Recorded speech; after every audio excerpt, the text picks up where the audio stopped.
Hello, attendees to the CAFII webinar on RIA regimes. My name is Keith Martin, CAFII Co-Executive Director. We're just going to wait another minute for attendees to join the webinar, and then we'll get started.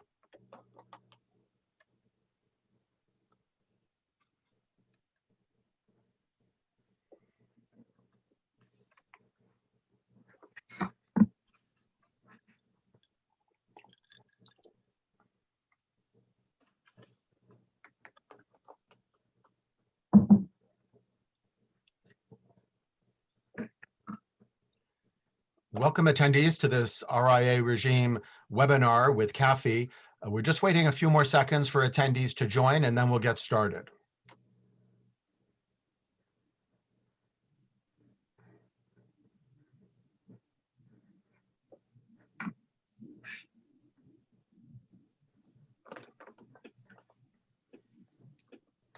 All right, well, I think we can get started on this webinar, and anyone who's joining a little late can join in progress. Good afternoon and welcome to this CAFII webinar on restricted insurance agent licensing regimes, or RIA licensing regimes. We are delighted to have three senior provincial insurance regulators who oversee RIA licensing regimes with us today. Joanne Abram, CEO of the Alberta Insurance Council, or AIC for short. April Stadnek, Director of Compliance and Enforcement, Insurance Councils of Saskatchewan, or ICS in acronym form. And Barbara Pallas Churchill, Executive Director, Insurance Council of Manitoba, or ICM in brief. My name is Keith Martin, and I am Co-Executive Director of the Canadian Association of Financial Institutions in Insurance, or CAFII. On behalf of myself and my Co-Executive Director colleague, Brendan Wicks, and the CAFII Board of Directors, thank you for joining our webinar today. CAFII is a not-for-profit association dedicated to the development of an open and flexible insurance marketplace. Our 14 members include the insurance arms of Canada's major banks and credit unions, along with their insurer business partners which underwrite credit protection insurance and travel insurance. This is the second offering in our 2021 series of webinars, which is focused primarily on issues related to life and health insurance policy and regulation in Canada. Today's webinar will be recorded and posted on our CAFII website in the near future. Now, if during the webinar you have any questions that you would like to pose to our panelists during the Q&A session, for which we have allocated 10 minutes during the concluding section of today's webinar, please send them to me as the host using the Q&A function of Zoom, and I will pose them on your behalf. Unless you specifically request in your question that you be identified as its source, I will pose all questions on an anonymous basis. And just before we get underway, I want to extend a special welcome to some VIP guest attendees. In addition to many representatives from our 14 CAFII member companies and from our 10 associates, which supply essential services to our association and our members, we have attendees today from allied industry associations such as the Canadian Life and Health Insurance Association and the Travel Health Insurance Association, and from insurance and financial services regulators and policymakers from across Canada, including the Financial Services Regulatory Authority of Ontario, the Insurance and Real Estate Division, Government of Saskatchewan, the Office of the Superintendent of Insurance, Government of Nova Scotia, the Insurance Council of Manitoba, the Insurance Council of British Columbia, the British Columbia Financial Services Authority, BCFSA, the Canadian Insurance Services Regulatory Organizations, or CISRO, and the Alberta Insurance Council, or AIC. Welcome to you all. We are very pleased to have three senior insurance council executives who each operate a provincial RIA regime join our Fireside chat today as panelists. Joanne Abram began her employment with the Alberta Insurance Council, the AIC, in 1989, 32 years ago, when the AIC started operations. She was instrumentally involved in Alberta's development and launch of the first RIA regime in Canada in 2000. The AIC is the industry-funded regulator responsible for administering that province's insurance laws in respect to insurance agents, brokers, and adjusters. As CEO, Joanne is responsible for a staff of 25 employees located in offices in both Edmonton and Calgary. She provides leadership in the establishment and implementation of the mission, principles, and values of the organization, and the setting and implementation of annual strategic goals, objectives, and priorities. She works with one governance and 3 quasi-judicial boards responsible for overseeing the qualification, licensing, and market conduct of insurance intermediaries in Alberta. April Stadnek joined the Insurance Councils of Saskatchewan as a compliance officer in December 2008, 13 years ago. She was involved in Saskatchewan's development of its own RIA regime, which launched in 2010. She was appointed to the Director of Compliance position in 2011 and took on the role of Director of Strategic Initiatives for ICS in June 2018. That position focused on preparing insurance intermediaries and stakeholders for the implementation of a more modern Insurance Act, as well as overseeing emerging initiatives from ICS's new strategic plan. In January 2021, once Saskatchewan's new Insurance Act was proclaimed in force, April returned to the staff executive role of Director of Compliance and Enforcement at ICS. Prior to joining ICS, April worked as an investigator with the Securities Division of the Financial and Consumer Affairs Authority of Saskatchewan, or FCAA for short. April began her career in securities regulation at the FCAA 22 years ago, moving up the ranks from enforcement assistant to investigator and then to acting deputy director of enforcement. In 2007, April took a 1-year leave of absence from her role with the FCAA Securities Division to round out her knowledge base. She worked as a compliance officer and branch manager at the head office of a mutual fund firm, or MGA. That year, in the field, working in the industry provided April with valuable insights into the day-to-day operations of investment and insurance advisors. Barbara Pallas-Churchill joined the Insurance Council of Manitoba as Executive Director in November 2016, just over a year after her province's development and launch of its RIA regime in 2015. As the provincial regulator for insurance agents, brokers, and adjusters, ICM strives to act in the public interest to protect Manitoba's consumers of insurance products. Prior to joining ICM, Barbara gained over 25 years of experience as a nonprofit sector senior executive. As a lawyer and a chartered professional accountant, she has a broad range of knowledge in organizational governance, educational and disciplinary functions within self-regulated professions, and statutory and regulatory interpretations. We're very pleased to have all 3 of you with us. Thank you for taking the time to join us for this webinar today. Let's now jump right into the questions. Joanne, I'm going to start with you. And I'd like to start off by setting the scene and getting a sense of why and how the restricted insurance agent licensing regimes in each of our panelists' provinces came into being. So as CEO of the Alberta Insurance Council, which has been in existence for 32 years, your organization was the pioneer in Canada by being the first to launch an RIA licensing regime way back in 2000. And you were at the helm of the AIC at the time and centrally involved in that groundbreaking initiative. So Joanne, could you hearken back and give us a sense of the rationale for and the steps you took to create the first RIA regime in Canada? Certainly I could, and thank you, Keith. This question definitely takes me on a walk down memory lane. Alberta commenced its consultation on updating the Insurance Act actually in 1996. A steering committee was created and 2 subcommittees. I chaired the subcommittee on market conduct issues. The committee was well represented at the time by industry members who met and were consulted with frequently over the course of the next few years until the Insurance Act actually came into effect in September of 2001. At that time, there were many insurance products that were being sold incidental to the sale of another product or service. Travel insurance was one of them.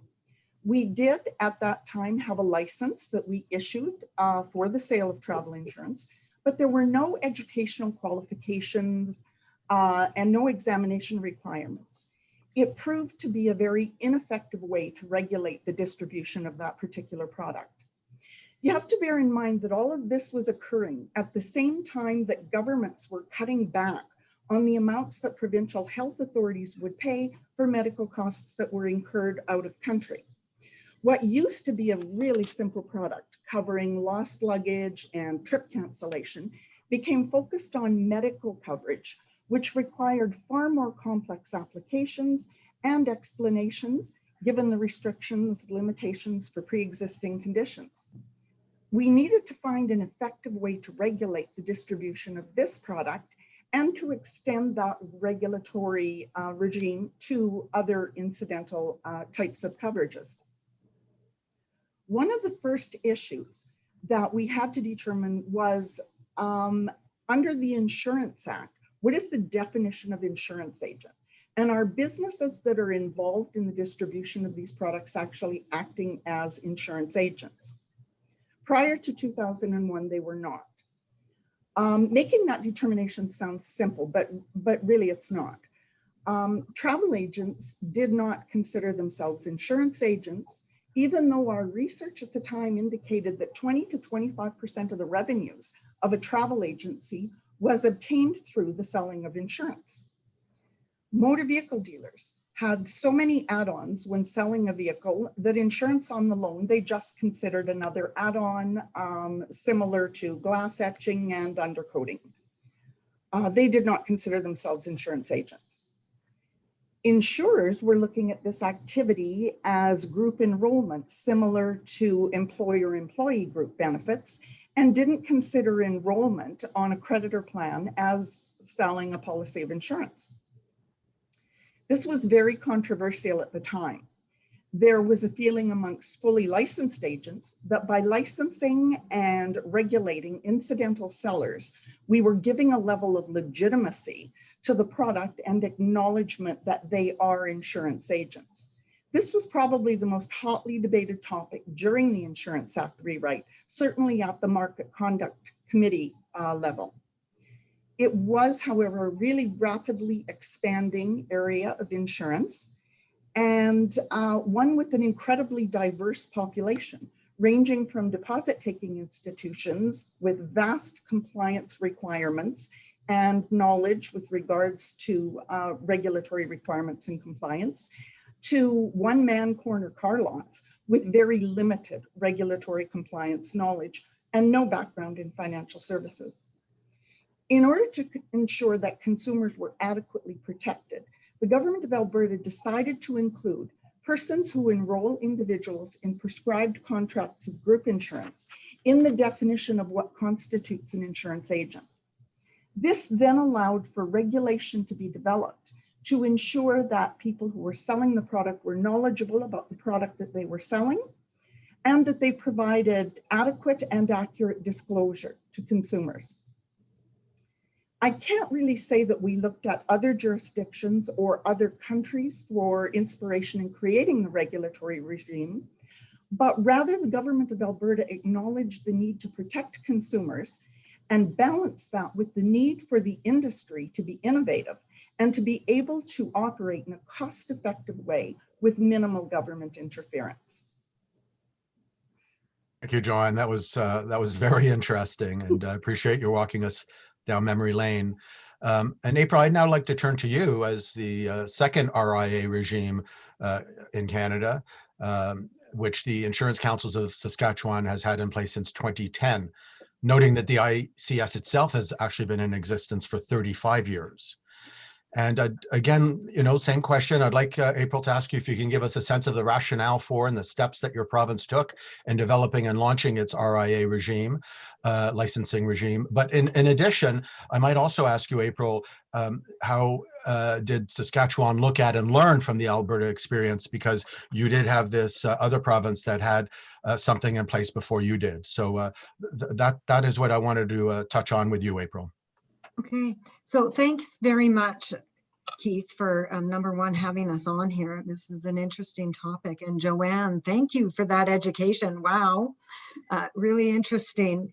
So in Saskatchewan, we were very fortunate and very lucky that we had Alberta and their regime already in place for a number of years and working, that we could copy them. And Saskatchewan's role or attempted to do a licensing regime that was as harmonized as possible with Alberta.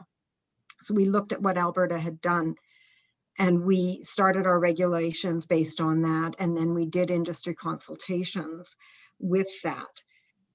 And it was through both industry consultation and what Alberta already had in place that we started to develop and get our RIA regime working together. Some of the products that we currently have in RIA, we had already been licensing, and much like Joanne had been talking about. So we have had for a number of years a restricted travel license. So individuals and travel agencies that sell travel insurance have been licensed in Saskatchewan for a long time. There is an education requirement for those individuals. They have an education requirement in order to get a license, and then they have CE credits that they have to take every year. With the mechanical breakdown insurance or extended warranty that car dealers were selling, we also started licensing those organizations in 1989. Recognizing at that point that a restricted license needed to be there for car dealers or automobile dealers to sell that complex product.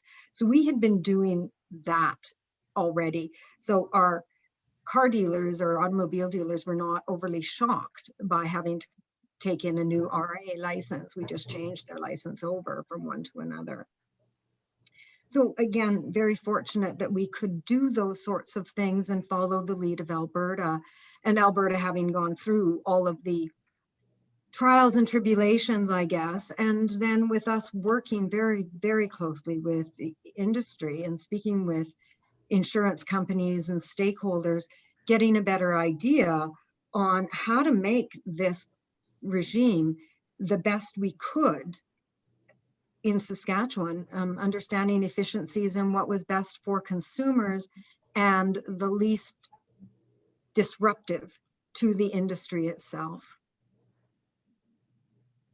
Right, thank you, April. That was also very interesting. And now we'll end this section of the webinar questions with Barbara Pallas Churchill. And Barbara, as I turn to Manitoba and the RIA regime, which the Insurance Council of Manitoba has had in place since 2015, and I'll note that the ICM itself has been in existence for, I believe, nearly 30 years. Could you give us a sense of the rationale for and the steps that your province took in developing and launching its own RIA licensing regime? And of course, in your case, you had both Alberta and Saskatchewan to look at. So perhaps you could comment on the role that played. So over to you, Barbara. Thanks, Keith. And I'll echo April in that we learned from our sister regulators in the West. We certainly took the information and learnings that we saw both from Alberta and Saskatchewan and the discussions that were taking place with ISRO colleagues to really look at what would work in Manitoba, given our current structures and how things would be best going forward. As Keith pointed out, I joined ICM in November 2016. So all of the development and implementation of the regime predated my time here. And so I can give an overview of what happened before my time and some more personal experience of what happened since. The process really began in Manitoba around 2008, 2009. There was an initial consultative process with, again, what was happening nationally with our CISRO colleagues and discussions with a number of industry participants, including financial institutions, funeral homes, et cetera. So we did look very strongly at what had been going on in Alberta and in Saskatchewan. So in terms of your second question, Keith, that's something that we did look to very closely. ICM developed a committee to see what role, if any, ICM would have in licensing ISI or incidental sale of insurance products and their distribution mechanisms. 2010, ICM put out a notice to stakeholders that outlined a proposed regulatory approach and asked for feedback from a variety of stakeholders, because we knew that there were many different types of organizations that were participating in this aspect of the industry. We asked comments to be submitted by early 2011. And during that time, ICM met with and received submissions from a broad variety of stakeholders, including CAFII, I know that there were meetings that took place, and I appreciate the input that CAFII members have always had into this process. So in late 2010 and well into 2011, those consultations took place. And what we had heard as an organization from these stakeholders was presented to government in a report from ICM in May of 2011, and a proposed framework that took what we heard into account was published on the ICM website in 2011, June 2011. So after that time, meetings and discussions continued.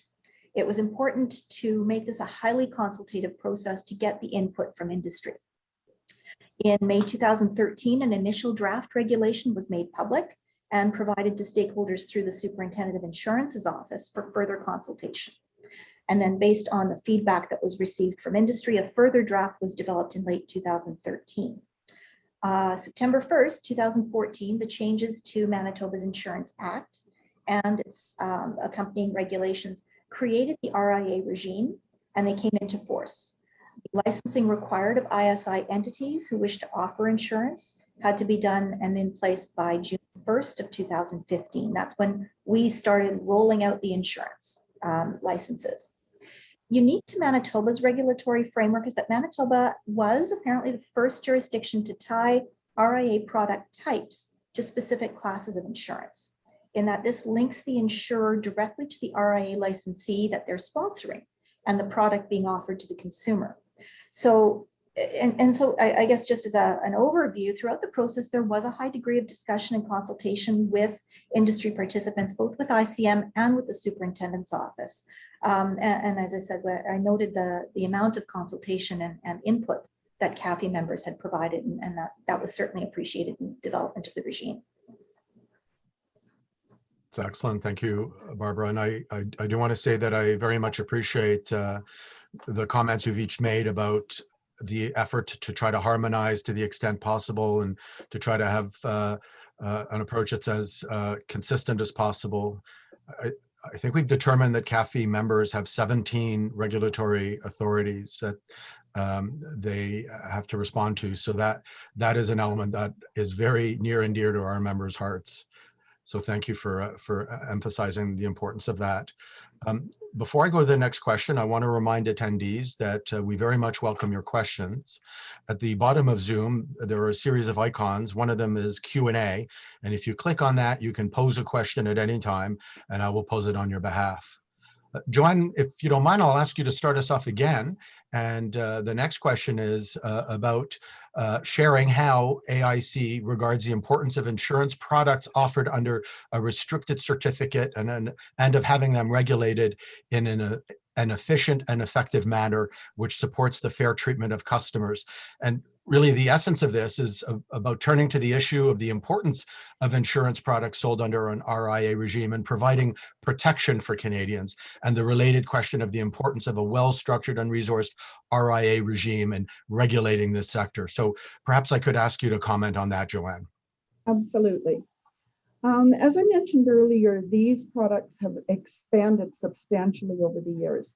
And from our perspective, they provide a very much needed protection for many individuals who, for a wide variety of reasons, would not be in a position to seek out or to obtain coverage by any other means. Many consumers, for example, who are planning a trip would not consider travel insurance unless it was offered to them at the point of sale. The same with people who are applying for loans or mortgages.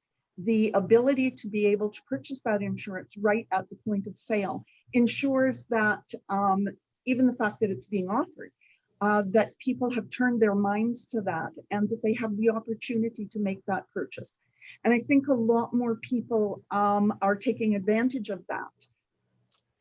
So looking at that, then looking at the fact that insurers operate in an extremely competitive environment.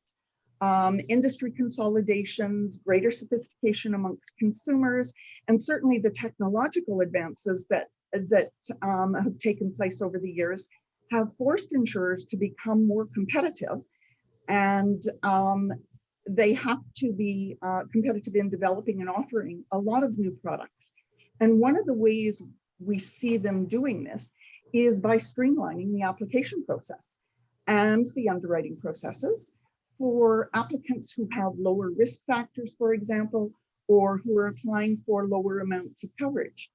These ISI products are definitely a viable option for many people, and certainly a simplified regulatory regime helps keep the costs affordable for consumers. This can be accomplished while still ensuring that there's appropriate expertise in the people who are distributing the product and that there is appropriate disclosure to consumers. Thank you very much for that, Joanne. And we'll be speaking about innovation in a little bit more detail later, but some of the points you made triggered in my mind the tremendous expanse in computer power, artificial intelligence, and data analytics, and all of that will also, I suspect, have an important impact on the industry and on the whole process. So that'll be interesting to monitor. April, I'd like to turn to you now and ask you the same question about how ICS regards the importance of insurance products sold under Saskatchewan's RIA regime and of having them regulated in an efficient and effective manner, which supports the fair treatment of consumers. So April, please let us know your thoughts on that. Okay, well, on this one, I can echo pretty much everything Joanne has already said. So thank you, Joanne, for getting to go first. I appreciate that. Mine can be much smaller now, or much a shorter rant. So anyway, in Saskatchewan, Saskatchewan truly believes that some insurance products that are sold, that consumers now have access to under the RIA regime, they wouldn't have had access to before. And they may not have had any sort of insurance coverage before, and therefore not protected. So we do understand and appreciate the value that the incidental sale or the RIA licensing regime does bring to consumers. Of course, in Saskatchewan, as in every jurisdiction with we feel regulatory protections when purchasing an insurance product is fundamental and it's foundational. We want to make sure that every entity or person that is dealing with a consumer from the beginning to the end has some responsibility and is in some way regulated. So RIA was the best way to do that, especially for the incidental products. So, and we want that regulation to be efficient and effective. And that's why we also worked very closely with CLHIA and CAFII and other organizations to find the best way to regulate these products and the entities that sell those products. Specifically, ultimate goal, fair treatment of customers. That's always our ultimate goal. And in Saskatchewan, our belief is that it's the industry that's best suited to determine what distribution channel those products are going to go under. Are they an incidental sale product, or are they going to be a product sold under a distribution channel where a full license is required? And so, as Joanne spoke about, some of the products are maybe not near as complex and maybe don't need as much training behind them, and that the training can come directly from the third-party administrator or the insurer directly to the RIA's staff. So keeping the costs down allows for an efficient and effective marketplace. Excellent. Thank you very much, April. And Barbara, over to you to conclude this section of the webinar with the same question. Please tell us about how ICM regards the importance of insurance products sold under Manitoba's RIA regime and of having them regulated in an efficient and effective manner, which again supports the fair treatment of consumers. So over to you, Barbara. Well, I love being the third one in here because I benefit from the wisdom that Joanne and April have shared with you.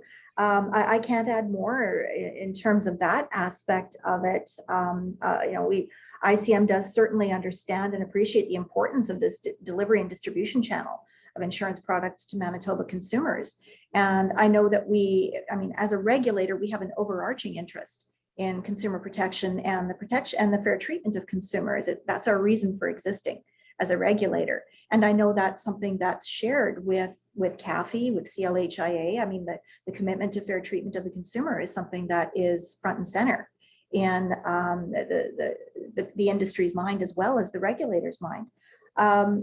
the Manitoba's regulation, and for those of you who love the specifics, it's 38987 of the Insurance Act. That's the regulation that deals with our RIA framework specifically. It sets out the specific responsibilities that RIA license holders do have relating to ensuring that customers are treated fairly. So that sets out the ground rules as they are for what the entities that we license have with respect to fair treatment of the consumer. So it not only sets out what they must do, but also what they must not do, which includes making it clear that the provision of the goods and services cannot be conditional on the purchase of the insurance contract. And that's something that we wanted to ensure that the framework needs to ensure applies to all of the distributors of these insurance products, both those who have the sophistication to understand the need for regulation and compliance, but also the smaller, one-man used car salesman that may be also distributing these products. So it's important to have those expectations clearly laid out in the framework. The framework also sets out the responsibilities of the insurance company, the insurer, to establish policies and procedures to ensure that RIAs who distribute and sell their products ensuring that those sellers understand the processes and the products themselves and being able to sell. So those regulatory obligations highlight the importance of the fair treatment of consumers, because ICM, of course, knows that this is an important distribution channel. This is what consumers frequently will see, and in many instances, other than auto or property, or with many people, life insurance, this is how they get their insurance for specific of their lives. So it's important that the fair treatment of the consumer applies for the RIA distribution channel as well as all license holders. And I guess just something that I can give a highlight on. One of the things that we're working on as a special project here is to provide these responsibilities that are set out in our framework in a more accessible and understandable way for all of our license holders, so that it's easy for them to be able to understand what's expected of them. So that's something to look forward to for the coming year. Okay, we'll definitely keep an eye open for that. Thank you, Barbara. We all know that the pace of change, both technologically, but even more generally, is unrelenting. And so I'd like to turn to that issue now and to the whole idea of how RIA regimes have evolved over time. And maybe we could focus on how they've adjusted to meet new challenges and issues that have arisen, especially over the past 10 years. And related to that, I would be interested in your thoughts on whether there are any themes or common threads in the issues and challenges that you've seen arise and which have caused your RIA regime to adapt, and evolve. So Barbara, let me start with you on this matter and ask you how Manitoba's RIA regime has evolved and adapted over the years of its existence. Well, funny story. I can share a personal anecdote on that, in that I joined ICM in November of 2016. And in December of 2016 was the passage of an amendment to the regulation with respect to RIAs that included a new product, GAP, that had not originally been included in our RIA products that were eligible for licensure and sale.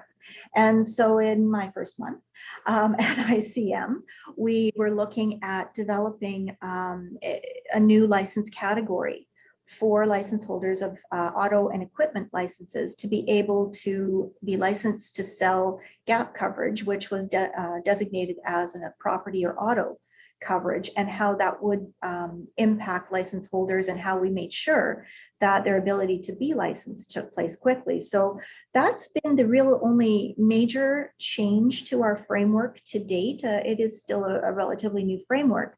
So the addition of the GAP insurance in 2016 was the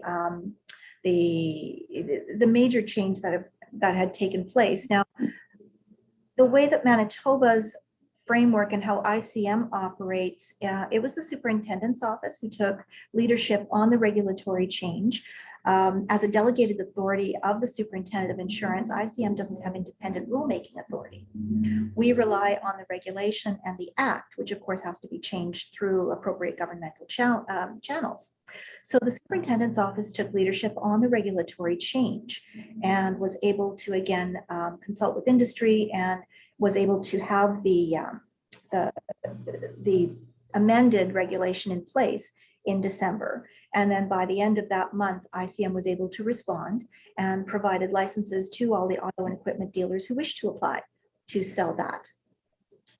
Other changes to either entities who would be eligible to hold an RIA license or the types of products that would be sold by licensed entities would also have to occur through formal regulatory change.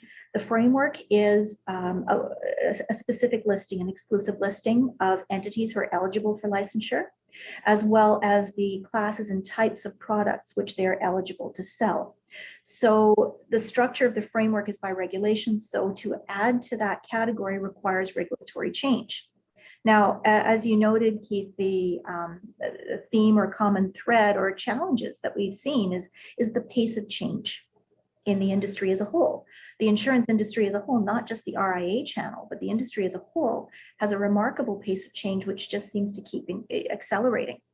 And so whether it's the products themselves, the delivery mechanisms, the technology, all of that change just continues. And a common overall theme is trying to adapt to that ongoing change.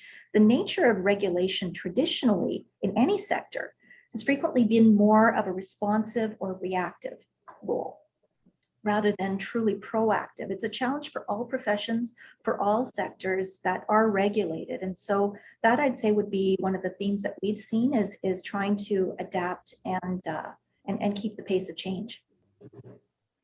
Excellent. Thank you very much for that, Barbara. April, let me ask you the same question about how Saskatchewan's RIA regime has evolved and adapted, and whether there are any common themes around adoption that you've seen. April? Thank you. And Barbara, thanks for yours. Saskatchewan, as we all know, or hopefully all know, instituted or has a new insurance act that became effective January 1, 2020. So we're very happy with the new act. It is a much more modern act and has allowed us to expand our RIA licensing regime. So with that act allowing for the inclusion of different types of insurance products sold by many different types of businesses. So, you know, Barbara, in Manitoba's, I believe you do funeral home insurance. And so in Saskatchewan, funeral home insurance at one point in time was a full life license, LLQP, in order to sell funeral insurance in Saskatchewan. We have now incorporated an RIA license for funeral homes so that they can sell that product. It's a limited product with a cap on it. And they can sell that now with a RIA license, which I think has made it much easier for the industry to get those organizations licensed without having to have an individual with a full LLQP. So thank you, Manitoba, for putting that in so that we could copy you. It's appreciated. As Saskatchewan has evolved over the years with our RIA licensing, when we started in 2010, we didn't have a lot of products that were available in different markets. When the new act came in, we were able to include a number of different organizations and different product types in there. One of those being car dealers that are able to sell insurance to people renting a car. We didn't have that as an incidental before. That was something that you would actually have to go and go to your regular P&C broker and get a full package. Insurance on technology was another one, and we kept receiving requests from industry. Please get this, you know, we want to see this licensed. And unfortunately, we didn't get it done until the new act came into place. And so we're very pleased that that has been able to happen.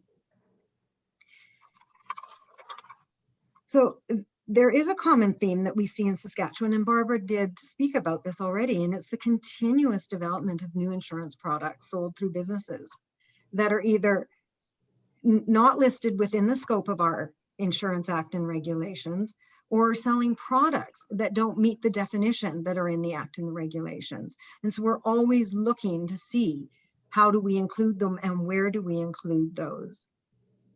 So I must say, though, I will commend the industry on this one, is that anytime there's a new product, or oftentimes when there's a new product, we do hear about it from the industry. Somebody's lawyer is usually phoning us to find out, where is this going to fit within the licensing regime? How is this going to work? And so that is really helpful. And I do know for a fact that most of the regulators, and my partners here included, receive those same emails and those same phone calls. So we do discuss at times, what does this look like? So, you know, I am really pleased with how much the industry is willing to come to regulators and say, okay, where would this fit and how can we get this product on the market? Excellent. Thank you very much for that, April. And Joanne, over to you now on the same question about how Alberta's RIA regime has evolved and adapted, and any common themes you've seen. Thank you. Similar to my colleagues, we have a structure in Alberta whereby the government determines what businesses are entitled to receive restricted certificates of authority. They do this via regulation, and those businesses have to be identified in regulation to be considered entitled to apply for a restricted certificate. That then turns to the council, and it's up to the council to make a determination as to what product can be sold under that restricted certificate. So in 2020, for example, vehicle rental businesses, similar to Saskatchewan, received authority to hold restricted certificates. And they are now licensed for the sale of personal effects insurance and personal accident insurance. Council's role in that whole process is to look at the product itself and to determine whether or not that product is simplified to the extent that it can be properly explained to a consumer by someone who hasn't met a specific standard of education or examination. That being said, there are situations that the council is not able to address because AIC does not have rulemaking authority. This is something that we are actively seeking at this time, but we, like Manitoba, are in a position where our delegation is to enforce the requirements of the Act and the regulations. This does hamper us. We're not able to move as quickly as the industry is able to move in creating new products and services. And depending on the priorities of government at the time, the ability to get regulatory changes can be extremely difficult, and it can be quite time consuming.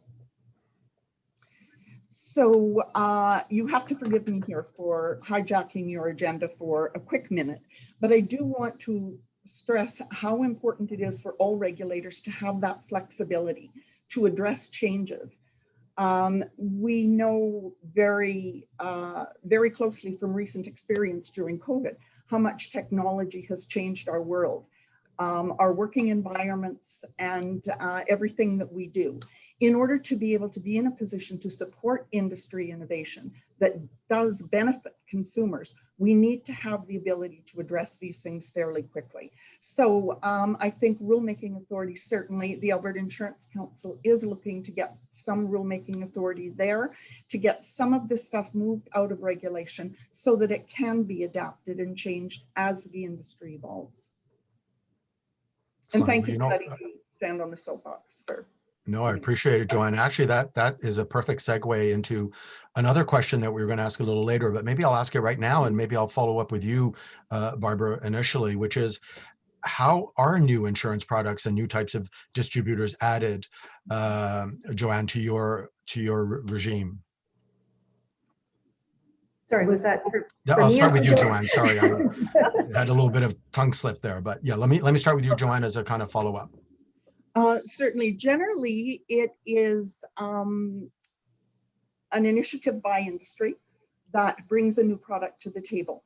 It's a slow process. The government must change the regulation to ensure that businesses are the type of business that can receive a restricted certificate. Then the council itself has to look at the product and determine whether or not that is a product that can be sold under that restricted certificate.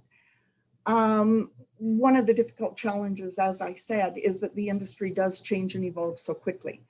One of the issues certainly that we've seen with restricted types of products, ISI products, is a scope creep.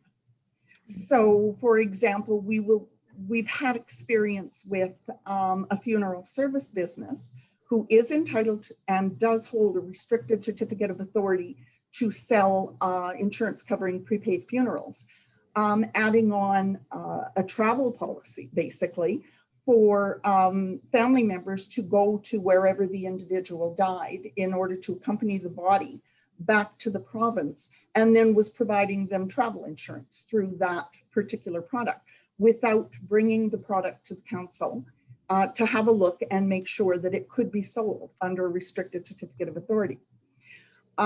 We've also had travel insurance products which offer a weekly indemnity, for example, if you're disabled on a trip.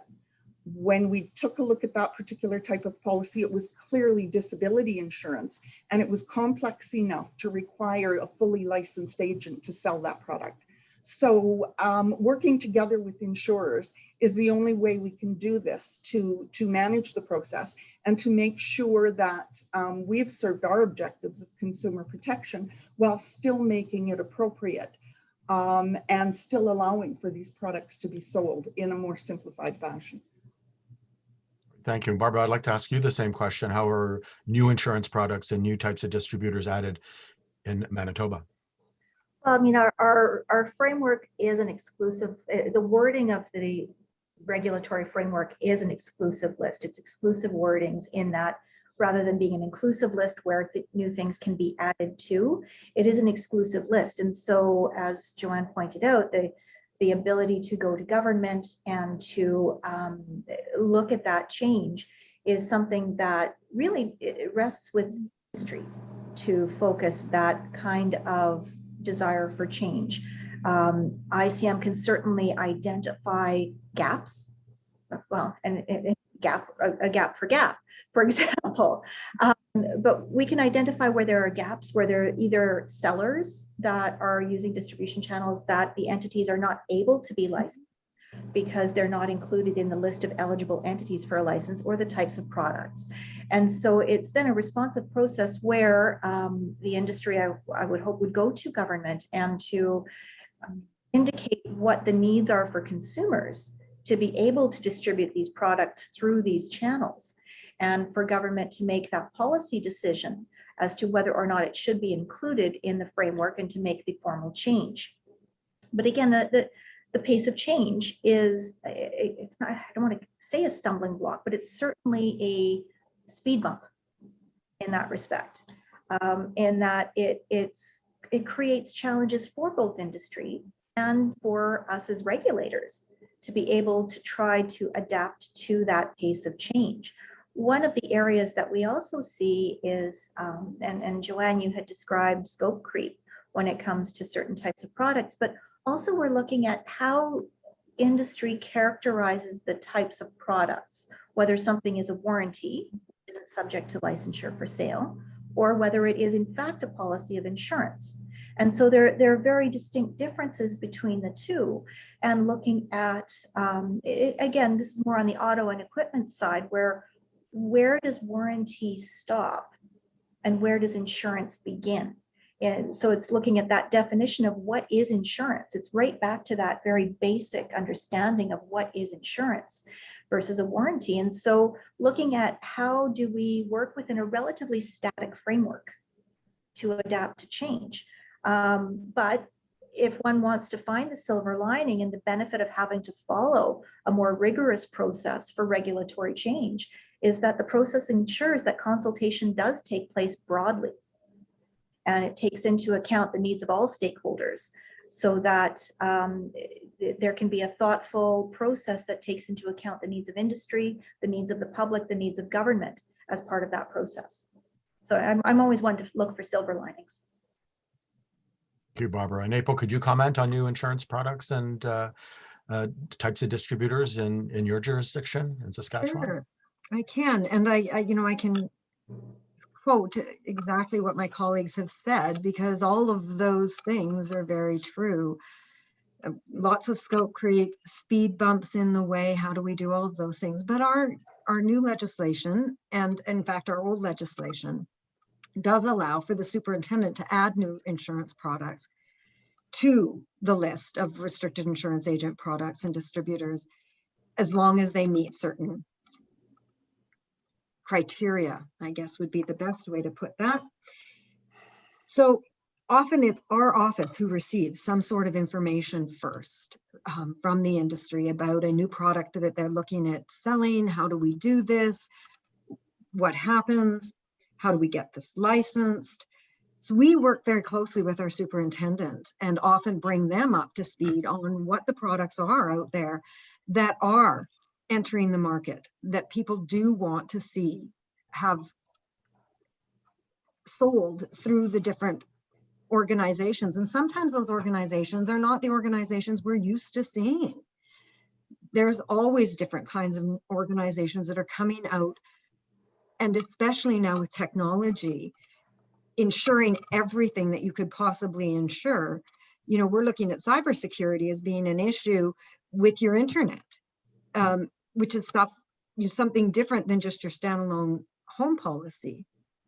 So there's a lot of different things that are constantly coming out. And so we do work very closely with our superintendent to try and work on all of these things. It is up to industry to make sure that we get this information, and we can then take it to the superintendent and hopefully get change done. But as both Barbara and Joanne have said, this is not a very reactive manner. It's very slow. It takes a long time. Just getting the Insurance Act in Saskatchewan took a very, very long time. So any change to legislation is a very, very difficult and long process. So, you know, the sooner we get information about these sorts of things and the more we can work with industry, the sooner we'll be able to get these products approved so that those consumers that do want them have access to them. You know, our goal is not to stop the business. Our goal is to ensure that the consumer is ultimately protected at the end of the day. Well said, April. Thank you. Excellent, thank you. This has been a terrific session. The hour has flown by. We only have a little over 5 minutes left, and I do have a couple more questions, so I'll try to get through them in the short time that remains. One is from an attendee, and I'll just read the question, and perhaps I'll just ask if any or all of you wish to address it. So the question is, the councils have, quote, codes of conduct, unquote. Isn't that at least a partial rulemaking power? Don't licensees have to comply with the code of conducts? Would any of the three of you like to take that question on? I absolutely would.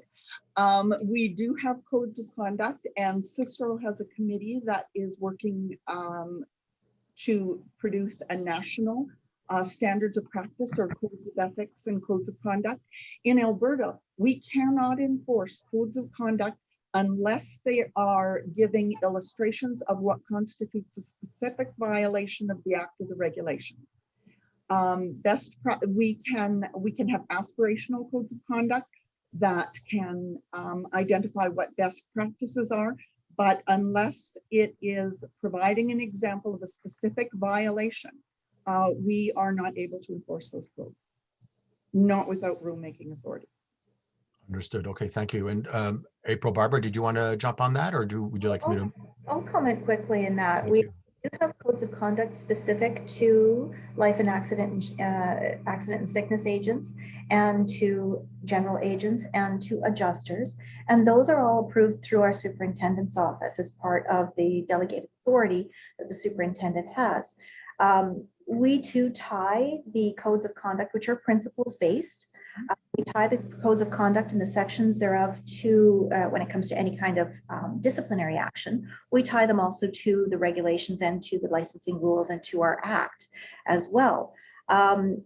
When it comes to a code of conduct for RIAs, that again is the structure is a little bit different in that the responsibilities are outlined quite specifically in the regulation itself. And so violations would be dealt with through those responsibilities as outlined in the regulation. So code of conduct for RIAs would really be more of a code, just codifying and summarizing what exists in the framework as it is right now. Excellent. April, did you want to I'll jump pick in? up the rear. Happy to do that. So Saskatchewan is very, very fortunate. We do have rulemaking authority and we create our own bylaws and have for a number of years. So we are very lucky to be able to do that. So our bylaws are all principles based and they do include our RIAs within those bylaws.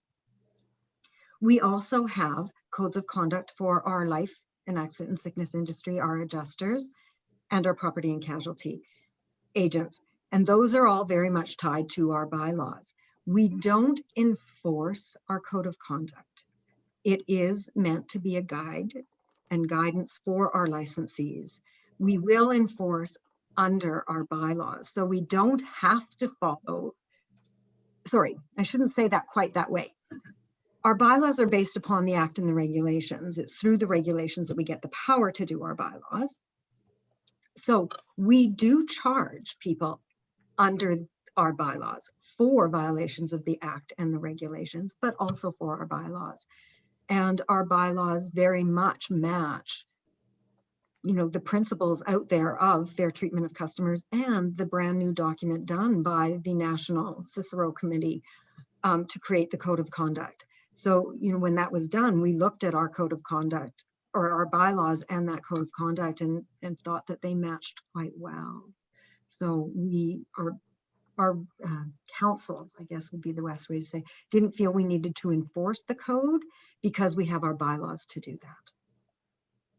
Excellent. And April, I'm going to just conclude this webinar by asking you to speak on one final issue. We only have a few minutes left, and then I'll just ask Joanne and Barbara if they want to comment on this as well, which is the importance of RIA regulators to have access to industry expertise and have a place for a mechanism for RIA licensee representation.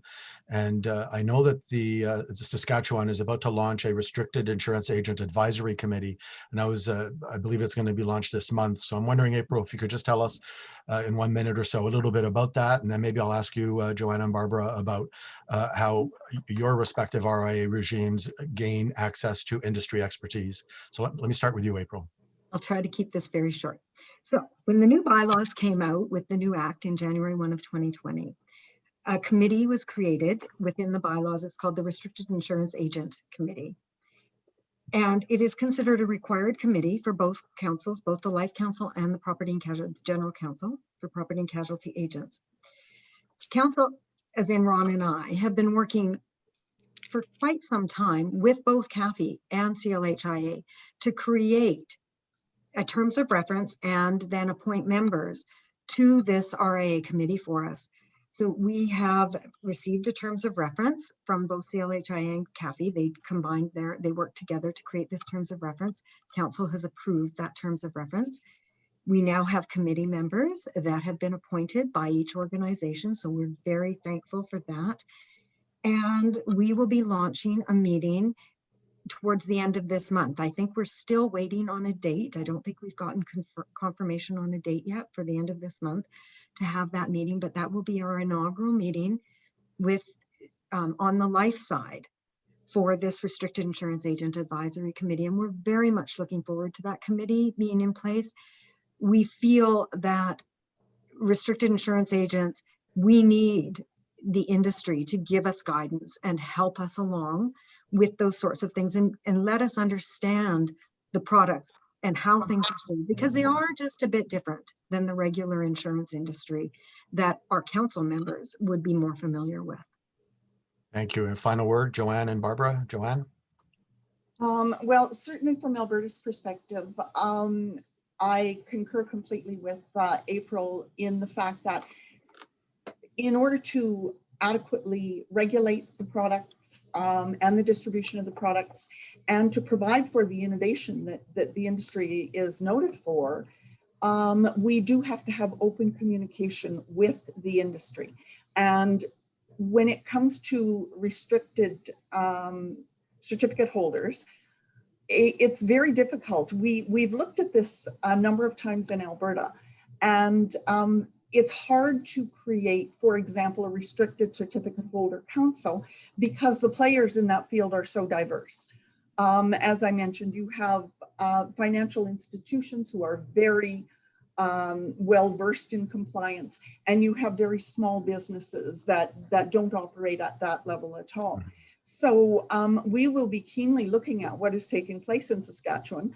At this point in time, when we do need assistance and advice, we tend to go to organizations like CAFII, the CLHIA, or the Travel Insurers Association.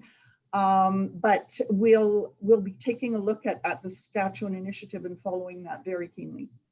Thank you. And final word to you. Yeah, we're going to be really keenly following what happens with the RIA Advisory Committee in Saskatchewan. Our council structure is also set out by regulation, and so we don't have the ability to add new councils that have formal disciplinary authority, for example. But we've always appreciated the open and collegial communication relationships that we've had with CAFII, certainly since I've begun with ICM and my predecessor before me. We've always been able to turn to CAFII for information, to CLHIA as well. We appreciate the many different players in this segment of the insurance industry and the challenges that there are to reach everyone. And I mean, we've reached out to other types of distributors and had conversations there too, like for example, in the funeral industry. So it's the challenge of trying to figure out the diverse group and what their needs are, and ensuring that we do have those, get that information to help us do our job. Excellent. Well, Joanne, Barbara, April, you've been a wonderful panel full of insights. I know our members greatly appreciate you taking the time out of your busy schedule. So thank you so much. And to all the attendees, thank you for attending. And to everyone, I wish you a great rest of your day. Thank you, and have a nice afternoon. Bye. Thanks, everyone. Bye-bye. Bye now.